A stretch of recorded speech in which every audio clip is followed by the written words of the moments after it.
പുതിയ നിയമത്തിന്റെ പെസഹയുടെ വിശുദ്ധ സമ്മേളനം വന്നിരിക്കുന്നു. ലോകമെമ്പാടുമുള്ള സിയോനിലെ എല്ലാ അംഗങ്ങളും പെസഹ ആഘോഷിക്കുന്നു. പെസഹ ആചരിക്കുവാൻ നമ്മെ അനുഗ്രഹിച്ചതിന് ഞാൻ എലോഹിം ദൈവത്തിന് നന്ദിയും മഹത്വവും അർപ്പിക്കുന്നു. ദൈവത്തിന്റെ ഉപദേശങ്ങൾക്കിടയിൽ പെസഹയെ ഏറ്റവും വലിയ സത്യമായി നമുക്ക് കണക്കാക്കാം. ഓരോ യുഗത്തിലും രക്ഷയുടെ സന്തോഷവാർത്ത വാഗ്ദാനവും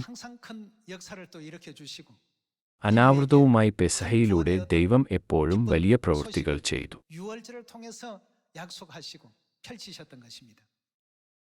അതിനാൽ പെസഹയില്ലാത്ത ഒരു സഭയെ ഒരു വ്യാജസഭയായി കണക്കാക്കാം. ഈ പെസഹ ആചരിക്കാൻ യേശു വാഞ്ചയോടെ ആഗ്രഹിച്ചതിനാലാണിത്. അവിടുത്തെ ആകാംക്ഷ ലൂക്കോസ് 22-ാം അധ്യായത്തിൽ പ്രകടമാണ്. യേശു ശിഷ്യന്മാരോടൊപ്പം പെസഹ ആഘോഷിക്കുന്നതിന്റെ രേഖകൾ മത്തായി 26-ാം അധ്യായത്തിലും മർക്കോസ് 14-ാം അധ്യായത്തിൽ ഒരുപോലെ ബൈബിളിൽ രേഖപ്പെടുത്തിയിട്ടുണ്ട്. ഏകദേശം 3500 വർഷങ്ങൾക്ക് മുമ്പ് ഈജിപ്തിൽ പെസഹ ആചരിക്കപ്പെട്ടിരുന്നു.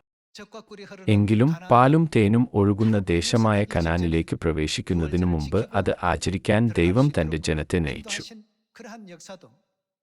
ബൈബിളിലെ ഒരു പ്രവചനാത്മക വീക്ഷണകോണിൽ നിന്നുള്ള പ്രവചനത്തിന്റെ വളരെ പ്രധാനപ്പെട്ട ഭാഗമാണ് ഈ ചരിത്രം. ആ സമയത്തിനു ശേഷം പെസഹ അവസാനിച്ചില്ല. പകരം ദൈവത്തിന്റെ ഉപദേശങ്ങൾക്കനുസൃതമായി അത് യഹൂദാരാജ്യത്തിലും തുടർന്നു. പെസഹ ആചരിച്ചുകൊണ്ട് യോഷിയാവെയും ഹിസ്കിയാവെയും പോലുള്ള രാജാക്കന്മാർക്ക് ദൈവത്തിൽ നിന്ന് വലിയ അനുഗ്രഹങ്ങൾ ലഭിച്ചു. ആ ചരിത്രം തുടരുന്നു. ഇസ്രായേലിയർ ബാബിലോണിലേക്ക് അടിമകളായി കൊണ്ടുപോകപ്പെടുകയും പിന്നീട് വിമോചിപ്പിക്കപ്പെടുകയും ചെയ്തു. അവരുടെ സ്വദേശത്തേക്ക് മടങ്ങി വന്നപ്പോൾ എസ്രാ പ്രവാചകൻ നാം ഈ പെസഹ ആചരിക്കണം എന്ന് പറഞ്ഞു. നാം പെസഹ ആചരിക്കാത്തതിനാൽ നാം മറ്റ് ദേശങ്ങളിൽ ബന്ദികളാക്കപ്പെട്ടു. നമ്മുടെ രാജ്യം ശക്തമായി തുടരാൻ കഴിയാത്തതിന് നിരവധി കാരണങ്ങളുണ്ട്.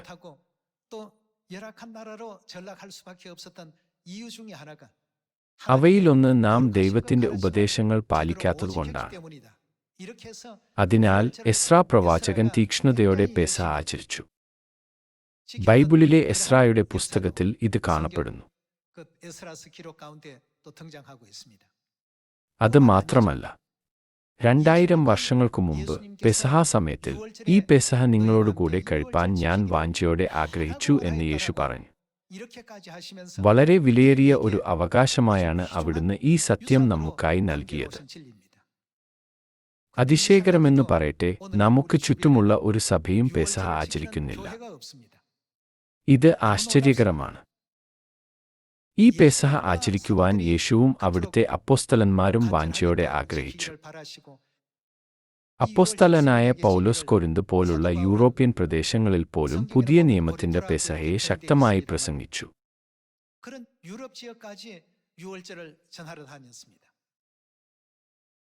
യേശുക്രിസ്തു കുരിശിൽ മരിക്കുകയും 3-ാം ദിവസം ഉയിർത്തെഴുന്നേൽക്കുകയും ചെയ്തു. തുടർന്ന് 40 ദിവസത്തിനു ശേഷം അവിടുന്ന് സ്വർഗാരോഹണം ചെയ്യുകയും 50-ാം ദിവസം ആദിമസഭയിൽ പരിശുദ്ധാത്മാവിനെ ചൊരിയുകയും ചെയ്തു. തത്ഫലമായി ആദിമസഭ വളരെ സജീവമായി തീർന്നു. യേശു നേരിട്ട് പഠിപ്പിച്ച ശിഷ്യന്മാർ യേശുക്രിസ്തുവിന്റെ ഉപദേശങ്ങൾ പ്രസംഗിച്ചു.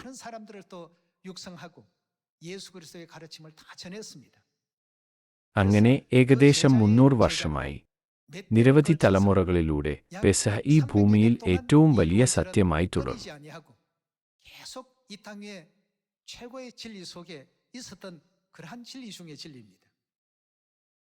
എന്നാൽ AD 325-ൽ റോമൻ ചക്രവർത്തി കോൺസ്റ്റാന്റിൻ ക്രിസ്തീയ നേതാക്കളെ ഒരുമിച്ചു കൂട്ടി. ഇപ്പോൾ തുർക്കിയുടെ പ്രദേശമായ നൈസിയിൽ വെച്ച് ഒരു മതപരമായ ഉപദേശക സമിതി നടന്നു. അവിടെ അവർ പെസഹ നീക്കിക്കളഞ്ഞു.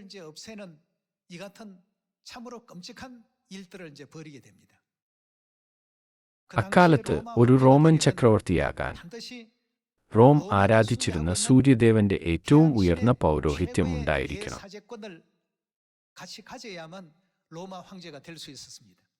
അതിനാൽ റോമൻ ചക്രവർത്തി ഒരു രാഷ്ട്രീയ നേതാവ് മാത്രമല്ല, ഒരു മതനേതാവ് കൂടിയായിരുന്നു.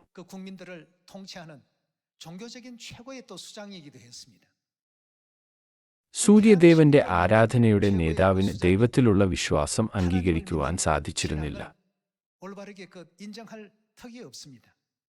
അതിനാൽ അന്നുമുതൽ പെസഹയുടെ സത്യം നഷ്ടമാകാൻ തുടങ്ങി. മോശയുടെ കാലം മുതൽ യേശുവിന്റെ കാലം വരെ പെസഹ ആചരിക്കപ്പെട്ടിരുന്നു. യേശുവിന്റെ ശിഷ്യന്മാരുടെ കാലം വരെ പെസഹ അപ്രത്യക്ഷമായിരുന്നില്ല.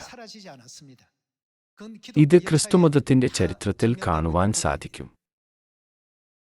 എന്നിരുന്നാലും റോമൻ ചക്രവർത്തി, മറ്റൊരു വാക്കിൽ പറഞ്ഞാൽ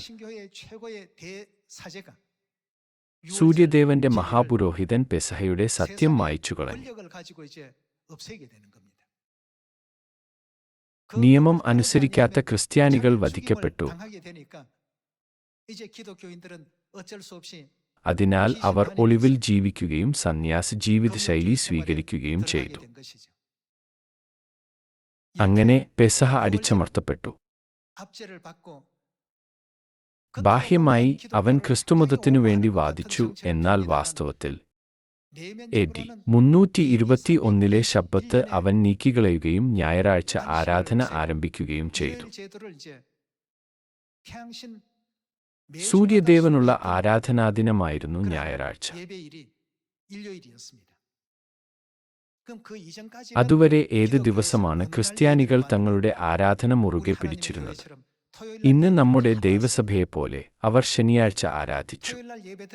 മിഡിൽ ഈസ്റ്റിലെ യഹൂദജനതയെ നോക്കുമ്പോൾ അവർ ശനിയാഴ്ച ആരാധിച്ചുവെന്ന് നമുക്ക് മനസ്സിലാക്കാനാകും, ശരിയല്ലേ? അതിനു മുമ്പ് ഞായറാഴ്ച ആരാധന ഉണ്ടായിരുന്നില്ല. എന്നാൽ AD 321 റോമൻ ചക്രവർത്തിയാണ് ഇത് അവതരിപ്പിച്ചത്.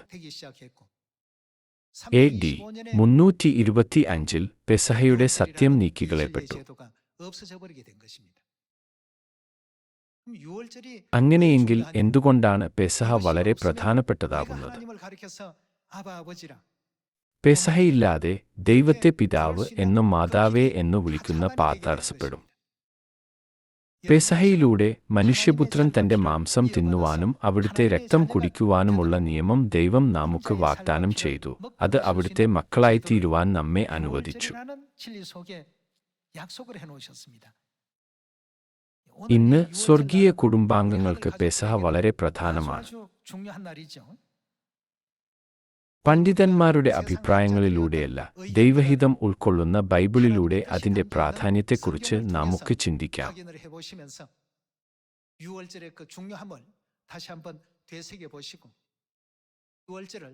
ലോകാവസാനം വരെ നാം പെസഹ ആചരിക്കുകയും എല്ലാ ജനങ്ങളോടും ദൈവഹിതം പ്രസംഗിക്കുകയും വേണം.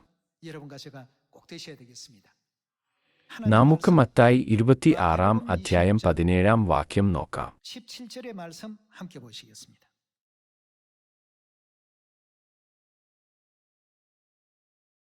26 അധ്യായം 17 വാക്യം.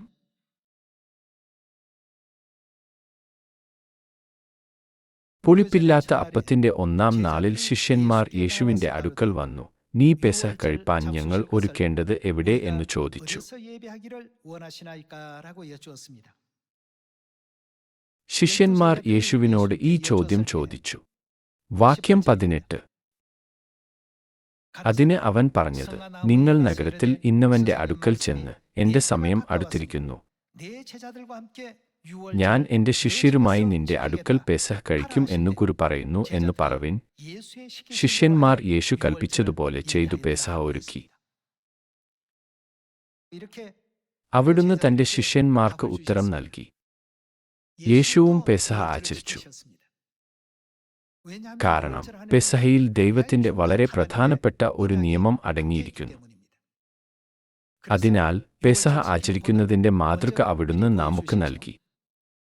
അടുത്തിടെ സ്നാനമേൽക്കുകയും ആദ്യമായി പെസഹ ആചരിക്കുകയും ചെയ്യുന്നവരിൽ ചിലർ ഇങ്ങനെ ചോദിച്ചേക്കാം, എന്തുകൊണ്ടാണ് ദൈവസഭ മാത്രം പെസഹ ആചരിക്കുന്നത്? 유독 유월절을 지킵니까? 라고 하실 분이 있을지는 모르겠습니다. ദൈവഹിതത്തെ അനുഗമിക്കുന്ന വിശ്വാസം ഉണ്ടായിരിക്കുവാൻ നാം ആഗ്രഹിക്കുന്നു. 원하고 있습니다. നമ്മെ സ്വർഗത്തിലേക്ക് നയിക്കുവാനായി നൽകിയിരിക്കുന്ന ദൈവത്തിന്റെ ഉപദേശങ്ങൾ നാം നിരസിക്കുകയാണെങ്കിൽ നമ്മുടെ വിശ്വാസത്തിന് എന്ത് അർത്ഥമാണുള്ളത്? 무슨 의미가 있겠습니까? ദൈവം നമ്മോട് അത് ആചരിക്കുവിൻ എന്ന് കൽപ്പിക്കുന്നു. അതിനാൽ മറ്റുള്ളവർ അത് പാലിക്കുന്നില്ലെങ്കിലും നാം അവരെ പോലെയാണോ ചെയ്യേണ്ടത്? നമുക്ക് വിശ്വാസമുള്ള ദൈവത്തിന്റെ ഉപദേശങ്ങൾ നാം പിന്തുടരണം. പെസഹ എങ്ങനെയാണ് തയ്യാറാക്കുകയും ആചരിക്കുകയും ചെയ്യുന്നുവെന്ന് നമുക്ക് നോക്കാം. 확인해 보겠습니다. വാക്യം 26. നമുക്ക് 26-ാം വാക്യം നോക്കാം. അവർ ഭക്ഷിക്കുമ്പോൾ യേശു അപ്പം എടുത്തു വാഴ്ത്തി നുറുക്കി ശിഷ്യന്മാർക്കു കൊടുത്തു, വാങ്ങി ഭക്ഷിപ്പിൻ, ഇത് എന്റെ ശരീരം എന്നു പറഞ്ഞു. 받아 먹어라. 이것이 내 몸이니라고 이렇게 유월절 떡을 ഈ വിധത്തിൽ പെസഹ അപ്പം മുറിച്ചുകൊണ്ട് പെസഹ അപ്പം തന്റെ വിശുദ്ധ ശരീരമാണെന്ന് അവിടുന്ന് പറഞ്ഞു. 우리에게 또 알려 주셨습니다. വാക്യം 27.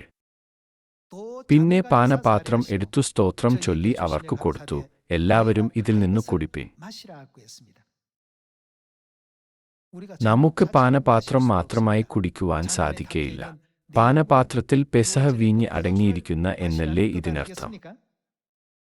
എല്ലാവരും ഇതിൽ നിന്നു കുടിപ്പിൻ, ഇത് പെസഹ വീഞ്ഞ് അനേകർക്കു വേണ്ടി പാപമോചനത്തിനായി ചൊരിയുന്ന പുതിയ നിയമത്തിനുള്ള എന്റെ രക്തം. 한 사람을 위하여 흘리는 바 나의 피 곧 언약의 피니라고 했습니다.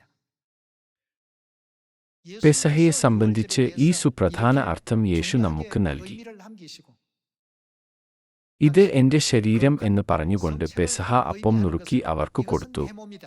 즉 내 살이라 하시면서 유월절 떡을 떼어 주시고 കൂടാതെ അനേകർക്കു വേണ്ടിയുള്ള പാപമോചനവും പെസഹ വീഞ്ഞിൽ ഉൾപ്പെടുത്തി.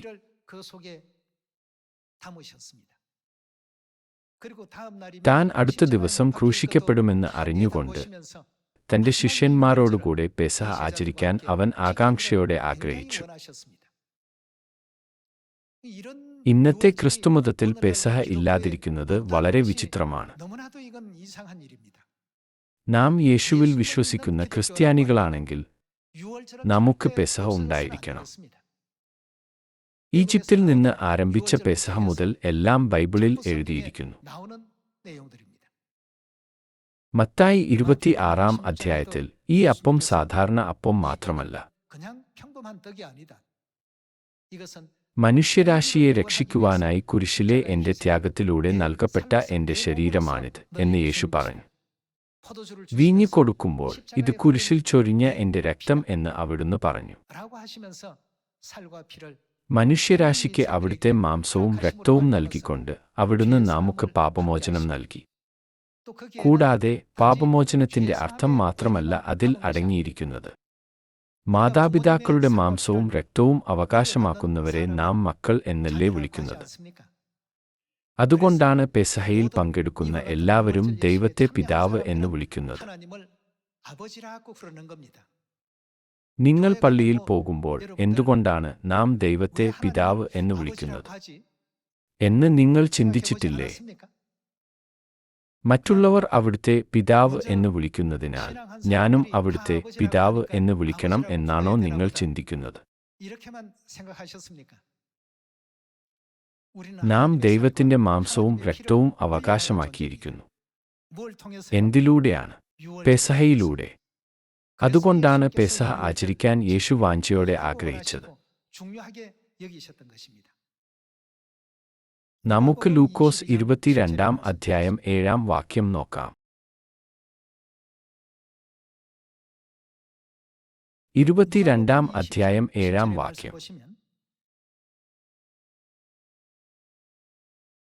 പെസഹ കുഞ്ഞാടിനെ അറുക്കേണ്ടുന്ന പുളിപ്പില്ലാത്ത അപ്പത്തിന്റെ പെരുന്നാൾ ആയപ്പോൾ അവൻ പത്രോസിനെയും യോഹന്നാനെയും അയച്ചു, നിങ്ങൾ പോയി നമുക്ക് പെസഹ കഴിപ്പാൻ ഒരുക്കുവിൻ എന്ന് പറഞ്ഞു. യേശു തന്റെ പ്രധാന ശിഷ്യന്മാരായ പത്രോസിനെയും യോഹന്നാനെയും അയച്ചപ്പോൾ പെസഹയ്ക്കായി തയ്യാറാക്കുവിൻ എന്ന് അവിടുന്ന് നേരിട്ട് അവരോട് നിർദ്ദേശിച്ചു. അതിനാൽ ക്രിസ്തുമതത്തിന്റെ ഒരു പ്രധാന സത്യമാണ് പെസഹ. മറ്റുള്ളവർ അത് നീക്കിക്കളഞ്ഞതുകൊണ്ട് നാമും അവരെ പിന്തുടരരുത്. നാം യേശുക്രിസ്തുവിൽ വിശ്വസിക്കുന്നതുകൊണ്ട് യേശു നമ്മോട് കൽപ്പിച്ചതുപോലെ നാം ഇന്നുവരെ പെസഹ ആചരിക്കുന്നു.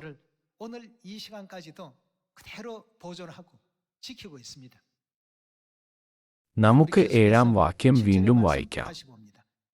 പെസഹ കുഞ്ഞാടിനെ അറുക്കേണ്ടുന്ന പുളിപ്പില്ലാത്ത അപ്പത്തിന്റെ പെരുന്നാൾ ആയപ്പോൾ അവൻ പത്രോസിനെയും യോഹന്നാനെയും അയച്ചു, നിങ്ങൾ പോയി നമുക്ക് പെസഹ കഴിപ്പാൻ ഒരുക്കുവിൻ എന്ന് പറഞ്ഞു. ഞങ്ങൾ എവിടെ ഒരുക്കേണം എന്ന് അവർ ചോദിച്ചതിന്, നിങ്ങൾ പട്ടണത്തിൽ എത്തുമ്പോൾ ഒരു കുടം വെള്ളം ചുമന്നുകൊണ്ട് ഒരു മനുഷ്യൻ നിങ്ങൾക്ക് എതിർപ്പെടും. അവൻ കടക്കുന്ന വീട്ടിലേക്ക് പിഞ്ചെന്നു വീട്ടുടയവനോട്, ഞാൻ എന്റെ ശിഷ്യന്മാരുമായി പെസഹ കഴിപ്പാനുള്ള ശാല എവിടെ എന്നു ഗുരു നിന്നോട് ചോദിക്കുന്നു എന്നു പറവിൻ. അവൻ വിരിച്ചൊരുക്കിയൊരു വന്മാളി കാണിച്ചു തരും, അവിടെ ഒരുക്കുവിൻ എന്ന് അവരോട് പറഞ്ഞു. അവർ പോയി തങ്ങളോട് പറഞ്ഞതുപോലെ കണ്ട്. അവർ എന്താണ് ചെയ്തത്? പെസഹ ഒരുക്കി. പെസഹ ആചരിക്കാനുള്ള എല്ലാ തയ്യാറെടുപ്പുകളും അവർ നടത്തി. നമുക്ക് 14-ാം വാക്യം നോക്കാം. സമയം ആയപ്പോൾ അവൻ, പെസഹയുടെ സമയം അടുത്തപ്പോൾ, അപ്പോസ്തലന്മാരുമായി ഭക്ഷണത്തിന് ഇരുന്നു. അവൻ അവരോട്, ഞാൻ എന്താണ് കഷ്ടം അനുഭവിക്കും മുമ്പേ ഈ പെസഹ നിങ്ങളോടുകൂടെ കഴിപ്പാൻ വാഞ്ചയോടെ ആഗ്രഹിച്ചു. ഞാൻ വാഞ്ചയോടെ ആഗ്രഹിച്ചു എന്ന് യേശു പറഞ്ഞു. എപ്പോഴാണ് നാം ഊന്നി പറയുന്നത്? പ്രധാനപ്പെട്ട ഒരു കാര്യം പറയുമ്പോഴാണ് നാം ഊന്നി പറയുന്നത്. അങ്ങനെയെങ്കിൽ ആരാണ് ഇവിടെ ഊന്നി പറയുന്നത്? എല്ലാ ക്രിസ്ത്യാനികളും പിന്തുടരുന്നത് യേശുക്രിസ്തുവിനെയാണ്. എന്ത് ആഘോഷിക്കാനാണ് യേശുക്രിസ്തു ഇത്ര ആകാംക്ഷയോടെ ആഗ്രഹിച്ചത്? അത് പെസഹയാണ്. എന്നിരുന്നാലും ദൈവസഭയിൽ ഒഴികെ ആഗോള ഗ്രാമത്തിൽ പെസഹ ആചരിക്കപ്പെടുന്നില്ല. യേശു പെസഹ ആചരിച്ചു എന്ന് പറയുമ്പോൾ ചിലർ നിങ്ങളുടെ ബൈബിൾ എന്റേതിൽ നിന്നും വ്യത്യസ്തമല്ലേ എന്ന് ചോദിക്കുന്നു. ഈ ബൈബിൾ സൊസൈറ്റിയിൽ പ്രസിദ്ധീകരിച്ചതിനാൽ അവയെല്ലാം ഒന്നുതന്നെയാണ്. എല്ലാ ബൈബിളിലും ഈ ഉള്ളടക്കം ഒരേ രീതിയിൽ രേഖപ്പെടുത്തിയിട്ടുണ്ട്. അങ്ങനെയെങ്കിൽ എന്തുകൊണ്ടാണ് നാം അത് ആചരിക്കുകയും അവർ അത് ആചരിക്കാതിരിക്കുകയും ചെയ്യുന്നത്? ഇത് വളരെ വിചിത്രമാണ്. തീർച്ചയായും യേശുവിന്റെ ഉപദേശങ്ങളിൽ നിന്ന് പിന്മാറുന്നവർ വ്യാജന്മാരാണെന്ന് നമുക്ക് പറയാൻ കഴിയും.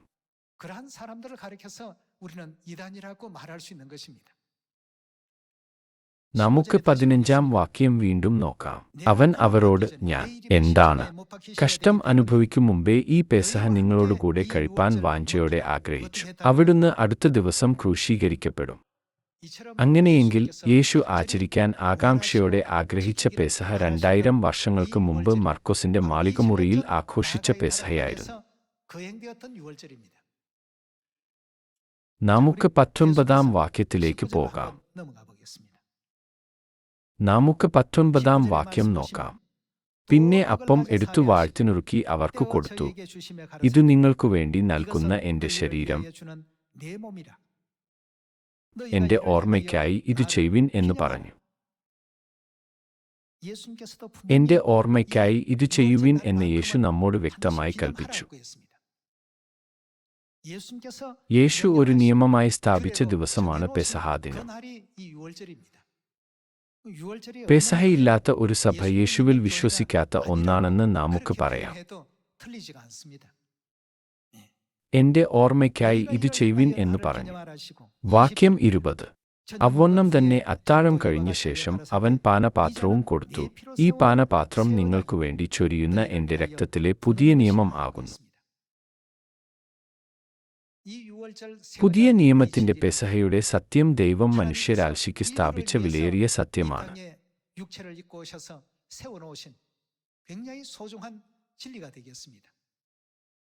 പുതിയ നിയമത്തിന്റെ പെസഹ ഇല്ലാത്ത ഒരു സഭ ക്രിസ്തുവിന്റെ സഭയല്ല.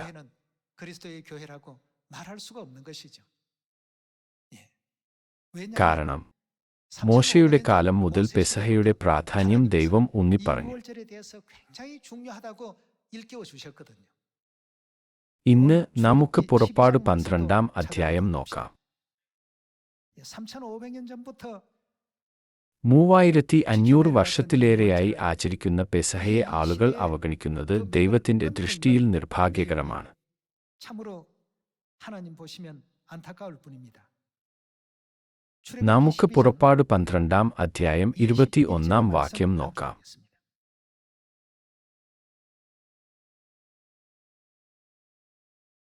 12-ാം അധ്യായം 21-ാം വാക്യം.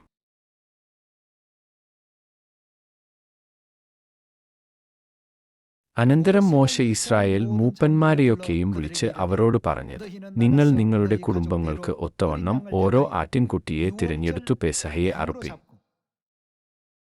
ഇതാദ്യമായാണ് പെസഹ ആചരിച്ചത്. നമുക്ക് 25-ാം വാക്യത്തിലേക്ക് പോകാം. യഹോവ അരുളിച്ചെയ്തതുപോലെ നിങ്ങൾക്കു തരുവാനിരിക്കുന്ന ദേശത്ത് നിങ്ങൾ എത്തിയ ശേഷം നിങ്ങൾ ഈ കർമ്മം ആചരിക്കണം. ഈ കർമ്മം എന്തെന്നു നിങ്ങളുടെ മക്കൾ നിങ്ങളോട് ചോദിക്കുമ്പോൾ. വാക്യം 27. മിസ്രയീമ്യരെ ദണ്ഡിപ്പിക്കയിൽ മിസ്രയീമിലിരുന്ന ഇസ്രായേൽ മക്കളുടെ വീടുകളെ ഒഴിഞ്ഞു കടന്നു നമ്മുടെ വീടുകളെ രക്ഷിച്ച യഹോവയുടെ പെസഹായാഗം ആകുന്നു ഇത് എന്നു നിങ്ങൾ പറയണം. അപ്പോൾ ജനം കുമ്പിട്ടു നമസ്കരിച്ചു. ഏകദേശം 3500 വർഷങ്ങൾക്ക് മുമ്പ് പോലും മോശെ ഇസ്രായേല്യരെ മിസ്രയീമിൽ നിന്ന് നയിച്ച കാലം മുതൽ പെസഹ ആചരിക്കണമെന്ന് പറഞ്ഞ് ദൈവം അത് ഊന്നിപ്പറയുകയായിരുന്നു. നമുക്ക് 43-ാം വാക്യം നോക്കാം. യഹോവ പിന്നെയും മോശയോടും അഹരോനോടും കൽപ്പിച്ചത്, പെസഹായുടെ ചട്ടം ഇതാകുന്നു, അന്യജാതിക്കാരനായ ഒരുത്തനും അത് തിന്നരുത്. എന്നാൽ ദ്രവ്യം കൊടുത്തു വാങ്ങിയ ദാസനൊക്കെയും പരിച്ഛേദന ഏറ്റ ശേഷം അത് തിന്നാം. ഇപ്രകാരം പെസഹ സ്ഥാപിച്ചപ്പോൾ ദൈവം അത് ഊന്നിപ്പറഞ്ഞു. ഈ സത്യം ഒരിക്കലും അപ്രത്യക്ഷമാകില്ല, അത് അപ്രത്യക്ഷമാകാനും പാടില്ല. നമുക്ക് പുറപ്പാട് 13-ാം അധ്യായത്തിലെ 8-ാം വാക്യത്തിലേക്ക് പോകാം. ഞാൻ മിസ്രയീമിൽ നിന്നു പുറപ്പെടുമ്പോൾ യഹോവ എനിക്കുവേണ്ടി ചെയ്ത കാര്യം നിമിത്തം ആകുന്നു ഇങ്ങനെ ചെയ്യുന്നത് എന്നു നീ ആ ദിവസത്തിൽ നിന്റെ മകനോട് അറിയിക്കണം. യഹോവയുടെ ന്യായപ്രമാണം നിന്റെ വായിൽ ഉണ്ടായിരിക്കേണ്ടതിന് ഇതു നിനക്കു നിന്റെ കൈയിന്മേൽ അടയാളമായും നിന്റെ കണ്ണുകളുടെ നടുവിൽ ജ്ഞാപകലക്ഷ്യമായും ഇരിക്കണം.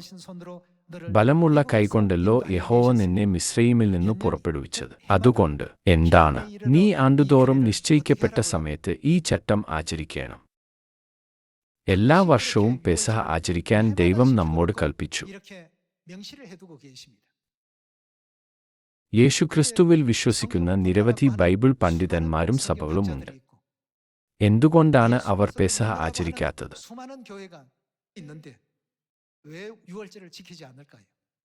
ഇത് അസാധാരണമല്ലേ? പെസഹ ആചരിക്കുന്നതിനെക്കുറിച്ച് പുറപ്പാടിൽ മാത്രമല്ല എഴുതിയിരിക്കുന്നത്. അവർ കനാനിൽ പ്രവേശിച്ചപ്പോഴും അത് തുടർന്നു. മോശയുടെ മരണശേഷം അധികാരമേറ്റ യോശുവ 5-ാം അധ്യായം 10-ാം വാക്യത്തിൽ ഇസ്രായേല്യരെ എങ്ങനെ നയിച്ചുവെന്ന് നമുക്ക് നോക്കാം. പുറപ്പാട് മുതൽ വെളിപ്പാട് വരെ പെസഹയിലൂടെ ബൈബിൾ പരസ്പരം ബന്ധപ്പെട്ടിരിക്കുന്നു. യോശുവ 5-ാം അധ്യായം നമുക്ക് നോക്കാം. യോശുവ 5-ാം അധ്യായം 10-ാം വാക്യം. ഇസ്രായേൽ മക്കൾ ഗിൽഗാലിൽ പാളയമിറങ്ങി. ആ മാസം 14-ാം തീയതി സന്ധ്യാസമയത്ത് യെരിഹോ സമഭൂമിയിൽ വെച്ച് പെസഹ കഴിച്ചു. എല്ലാവരെയാടുമായി പെസഹ അവസാനിച്ചിട്ടില്ല, അത് തുടരുന്നു. എല്ലാ യുഗങ്ങളിലും ദൈവത്തെ സേവിക്കുന്ന ആളുകൾ തീർച്ചയായും പെസഹയെക്കുറിച്ച് ഓർക്കണം. എല്ലാ ഇസ്രായേല്യരും അങ്ങനെ ചെയ്തിട്ടുണ്ട്. നമുക്ക് 10-ാം വാക്യം വീണ്ടും നോക്കാം. ഇസ്രായേൽ മക്കൾ ഗിൽഗാലിൽ പാളയമിറങ്ങി. ആ മാസം 14-ാം തീയതി സന്ധ്യാസമയത്ത് യെരിഹോ സമഭൂമിയിൽ വെച്ച് പെസഹ കഴിച്ചു. പെസഹയുടെ പിറ്റേ ദിവസം തന്നെ അവർ ദേശത്തെ വിളവുകൊണ്ടുള്ള പുളിപ്പില്ലാത്ത അപ്പവും മലരും തിന്നു. അവർ ദേശത്തെ വിളവ് അനുഭവിച്ചതിന്റെ പിറ്റേ ദിവസം മന്ന നിന്നുപോയി. ഇസ്രായേൽ മക്കൾക്കു പിന്നെ മന്ന കിട്ടിയതുമില്ല.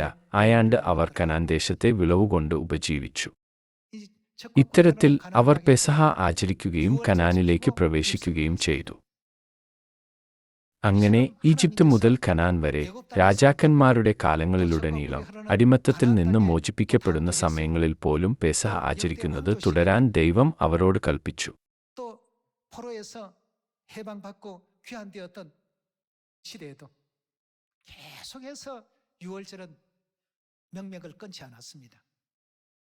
മാത്രമല്ല, യേശുക്രിസ്തു തന്റെ ശിഷ്യന്മാരോടുകൂടെ പെസഹ കഴിക്കുവാൻ വാഞ്ചയോടെ ആഗ്രഹിക്കുകയും പെസഹ അപ്പത്തിന്റെയും വീഞ്ഞിന്റെയും പ്രാധാന്യം വിശദീകരിക്കുകയും ചെയ്തുവെന്ന് സുവിശേഷങ്ങളിൽ യേശുക്രിസ്തു പറഞ്ഞു. ഈ അപ്പം എന്റെ ശരീരം എന്ന് അദ്ദേഹം പറഞ്ഞു. ഈ വീഞ്ഞ് അനേകർക്കു വേണ്ടി പാപമോചനത്തിനായി ചാരിയുന്ന പുതിയ നിയമത്തിലുള്ള എന്റെ രക്തം. അപ്പം തിന്നുകയും വീഞ്ഞു കുടിക്കുകയും ചെയ്യുക. എല്ലാ വർഷവും ഇത് ഓർക്കുകയും അനുസ്മരിക്കുകയും ചെയ്യുക. അവിടുന്ന് ഇത് വളരെ വിശദമായി നമ്മെ പഠിപ്പിച്ചിട്ടുണ്ടെങ്കിലും സഭകൾ ഇന്ന് യേശുവിൽ വിശ്വസിക്കുന്നുവെന്ന് അവകാശപ്പെടുന്നു, പക്ഷേ അത് പാലിക്കുന്നില്ല. ഇത് യേശുവിലുള്ള വിശ്വാസത്തിന്റെ അഭാവത്തെയാണ് കാണിക്കുന്നത്. ബൈബിളിലെ പ്രധാന കഥയാണ് പെസഹ. എങ്കിലും AD 325-ൽ റോമിലെ സൂര്യദേവന്റെ ആരാധകരുടെ നേതാവ് പെസഹയെ നീക്കിക്കളഞ്ഞു. ഇന്ന് എല്ലാ സഭകളും ഇതിനെ പിന്തുടരുന്നത് അർത്ഥശൂന്യമാണ്. അതിനാൽ നാം യേശുവിന്റെ ഉപദേശങ്ങൾ സ്വീകരിക്കുകയും അപ്പോസ്തലന്മാരുടെ ഉപദേശങ്ങൾ പിന്തുടരുകയും വേണം. അതാണ് സ്വർഗത്തിലേക്കുള്ള വഴിയും സത്യം പിന്തുടരാനുള്ള പാതയും. അതിനാൽ നമ്മൾ ഒരിക്കലും ബൈബിളിലെ ദൈവവചനത്തോട് ഒന്നും കൂട്ടുകയോ നീക്കിക്കളയുകയോ ചെയ്യരുത്. ഒന്നും നീക്കിക്കളയരുതെന്ന് ദൈവം നമ്മെ ഉപദേശിച്ചു. ഒന്നും മാറ്റാതെ നാം ദൈവവചനം സ്വീകരിക്കുന്നുവെങ്കിൽ പെസഹയെക്കുറിച്ച് നാം എന്താണ് ചെയ്യേണ്ടത്? അത് നാം പാലിക്കണം. നമ്മൾ അത് പാലിക്കുന്നതിൽ പരാജയപ്പെട്ടാൽ നമ്മൾ ആഗ്രഹിക്കുന്ന രക്ഷ നമുക്ക് ലഭിക്കുമോ? നമുക്ക് മത്തായി 7-ാം അധ്യായത്തിലേക്ക് പോകാം. ഇതിനെക്കുറിച്ച് യേശു നമുക്ക് നൽകിയ ഒരു മുന്നറിയിപ്പുണ്ട്. അവൻ മനുഷ്യരാശിയുടെ ഭാവി മുൻകൂട്ടി കാണുകയും ഒരു സുപ്രധാന സന്ദേശം അവശേഷിപ്പിക്കുകയും ചെയ്തു. നമുക്ക് മത്തായി 7-ാം അധ്യായം 21-ാം വാക്യം നോക്കാം.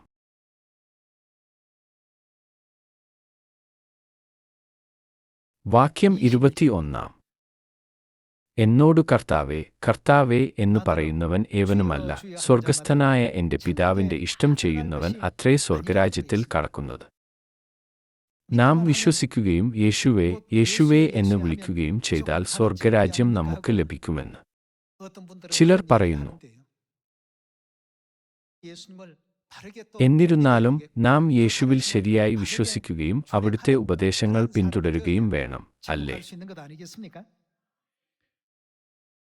എന്നോടു കർത്താവേ, കർത്താവേ എന്നു പറയുന്നവൻ ഏവനുമല്ല, സ്വർഗസ്ഥനായ എന്റെ ആരുടെ പിതാവിന്റെ ഇഷ്ടം ചെയ്യുന്നവൻ അത്രേ സ്വർഗരാജ്യത്തിൽ കടക്കുന്നത്.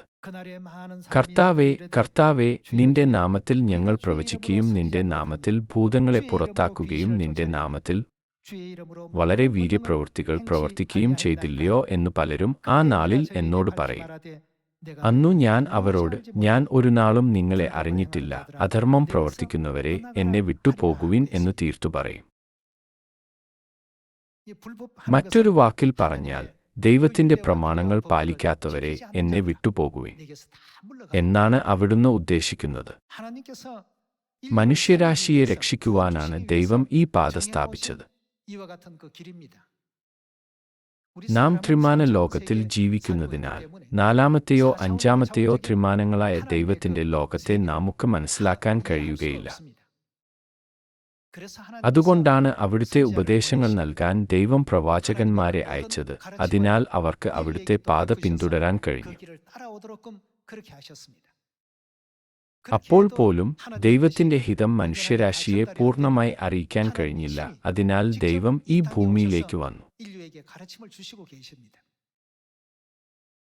അതിനാൽ അവിടുന്ന് 2000 വർഷങ്ങൾക്ക് മുമ്പ് ഈ ഭൂമിയിലേക്ക് വന്ന് പെസഹ സ്ഥാപിക്കുകയും ദൈവസഭ സ്ഥാപിക്കുകയും ചെയ്തു. എന്നിരുന്നാലും അന്ധകാരയുഗത്തിൽ പെസഹ അപ്രത്യക്ഷമാവുകയും ദൈവത്തിന്റെ സത്യം അപ്രത്യക്ഷമാവുകയും ചെയ്തു. ഞായറാഴ്ച ആരാധനയും ക്രിസ്തുമസും ഇന്ന് ക്രിസ്തുമതം ആചരിക്കുന്ന കുരിശും അന്ധകാരയുഗത്തിലെ സൂര്യദേവന്റെ ആരാധനയുടെ ഉൽപ്പന്നങ്ങളാണ്.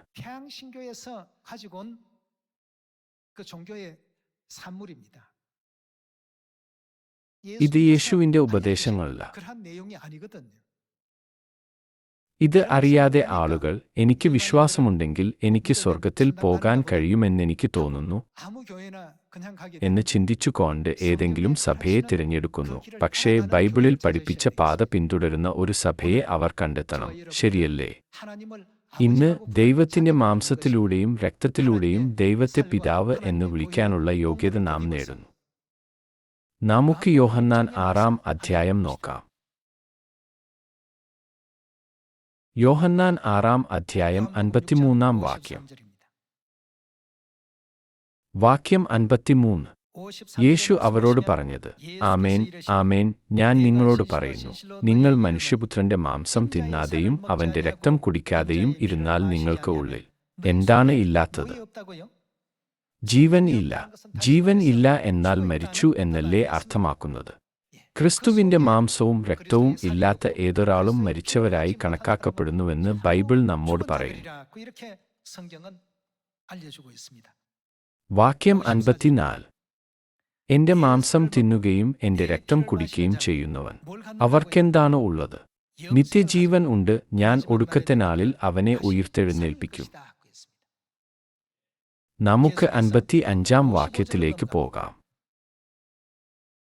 55-ാം വാക്യത്തിൽ യേശു ഇങ്ങനെ പറയുന്നു, എന്റെ മാംസം സാക്ഷാൽ ഭക്ഷണവും എന്റെ രക്തം സാക്ഷാൽ പാനീയവും ആകുന്നു. എന്റെ മാംസം തിന്നുകയും എന്റെ രക്തം കുടിക്കുകയും ചെയ്യുന്നവൻ എന്നിലും ഞാൻ അവനിലും വസിക്കുന്നു. ജീവനുള്ള പിതാവ് എന്നെ അയച്ചിട്ടു ഞാൻ പിതാവിൻമൂലം ജീവിക്കുന്നതുപോലെ എന്നെ തിന്നുന്നവൻ. അവർക്ക് എന്താണ് സംഭവിക്കുക? അവർ എന്മൂലം ജീവിക്കും. നമുക്ക് നിത്യജീവൻ നൽകുവാനും നമ്മെ സ്വർഗത്തിലേക്ക് പോകുവാനുള്ള വഴി തുറക്കുവാനും ദൈവം ഈ പെസഹയെ അനുവദിച്ചു. ക്രിസ്തുമതത്തിന്റെയും കത്തോലിക്ക സഭയുടെയും ചരിത്രം പരിശോധിക്കുമ്പോൾ അത് ദൈവം താണോ അതോ ചക്രവർത്തി താണോ എന്ന് നിങ്ങൾക്ക് കാണാൻ കഴിയും. എല്ലാ സെമിനാരികളും ഉപയോഗിക്കുന്ന ചരിത്രപുസ്തകങ്ങളിൽ ഇത് കാണുവാൻ സാധിക്കും. എന്നിരുന്നാലും ചിലർ ഇതുവരെ എല്ലാവരും തെറ്റായ പാതയിലൂടെയാണ് സഞ്ചരിച്ചത്. എനിക്ക് എങ്ങനെ ഒറ്റയ്ക്ക് ശരിയായ പാതയിലൂടെ നടക്കാൻ കഴിയും എന്ന് ചോദിക്കുന്നു. എല്ലാവരോടുമായി എത്രപേർ ദൈവത്തിൽ തെറ്റായി വിശ്വസിച്ചാലും ദൈവം നമ്മെ ശരിയായ വഴി പഠിപ്പിക്കുന്നുവെങ്കിൽ പെസഹ ആചരിക്കാൻ നാം എന്തു ചെയ്യണം? യോശിയ രാജാവും ഹിസ്കിയ രാജാവും ചെയ്തതുപോലെ നാം തിരികെ മടങ്ങണം. മുമ്പ് ഞാൻ അങ്ങനെ ചെയ്തിരുന്നു, കാരണം എനിക്ക് അതിനെക്കുറിച്ച് അറിയില്ലായിരുന്നു. എന്നാൽ ഇപ്പോൾ ബൈബിൾ പരിശോധിച്ച ശേഷം പെസഹ ആചരിക്കാൻ ദൈവം നമ്മോട് കൽപ്പിച്ചുവെന്നത് വ്യക്തമാണ്. അതിനാൽ എല്ലാവരും പെസഹ ആചരിക്കുന്നു. ബൈബിളിന്റെ ചരിത്രത്തിൽ കൃപാപരമായ ഉപദേശങ്ങളുണ്ട്.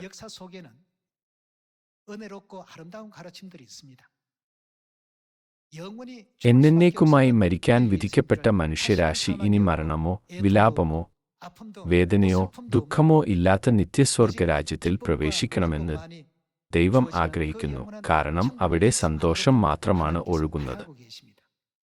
എന്നിരുന്നാലും ആ പാത വളച്ചൊടിക്കപ്പെടുന്നു. വളച്ചൊടിച്ച പാതയിൽ നമുക്ക് സ്വർഗത്തിലേക്ക് പോകുവാൻ സാധിക്കില്ല. അതിനാൽ ബൈബിളിൽ പഠിപ്പിച്ച പാത മാത്രം വിശ്വസ്തയോടെ പിന്തുടരാൻ എല്ലാ സിയോൻ മക്കളോടും ഞാൻ ആവശ്യപ്പെടാൻ ആഗ്രഹിക്കുന്നു. കൂടാതെ പുതിയ നിയമമായ പെസഹ നമുക്ക് നൽകിയതിന് എലോഹിം ദൈവമായ ക്രിസ്തു അൻസംഘോന്നും പുതിയ യെരൂശലേം സ്വർഗീയ മാതാവിനും നിത്യമായ നന്ദിയും സ്തുതിയും അർപ്പിക്കുവാൻ ഞാൻ ആഗ്രഹിക്കുന്നു. ഇതോടെ ഇന്നത്തെ പ്രബോധനം അവസാനിപ്പിക്കുവാൻ ഞാൻ ആഗ്രഹിക്കുന്നു. വളരെയധികം നന്ദി.